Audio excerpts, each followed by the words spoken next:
dalam kehidupan kita, jangan tunggu Allah uji sampai kita tak berdaya untuk diuji. Kalau kita tengok sejarah, Allah sebutkan di dalam Al-Quran, pengorbanan Nabi Allah Ibrahim ini adalah pengorbanan yang sangat luar biasa. Kenapa? Semua aspek. Pengorbanannya semua aspek. Nabi Allah Ibrahim ni ada banyak binatang ternakan. Pengembala, dia mengembala kambing. Dan hartanya banyak. Tapi Allah uji dia apa? Anak tak ada.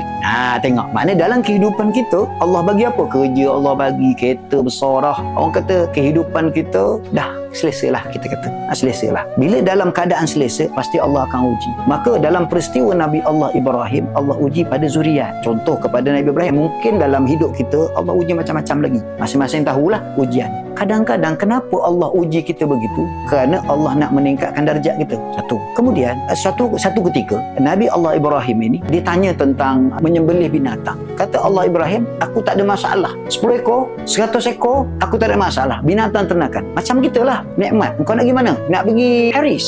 Nak pergi London.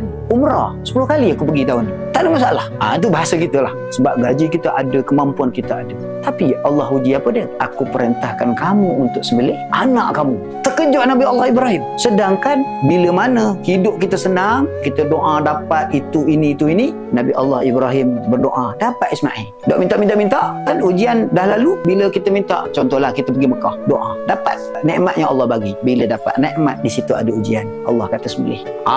Yang tu memang di luar jangkaan. Bayangkan, itulah satu-satu anak yang ditunggu. Maknanya dalam kehidupan kita, jangan tunggu Allah uji sampai kita tak berdaya untuk diuji. Tapi Nabi Allah, dia Nabi. Maka dia tahu mesej ini adalah mesej daripada Allah untuk menguji keimanannya. Maka dia pun sanggup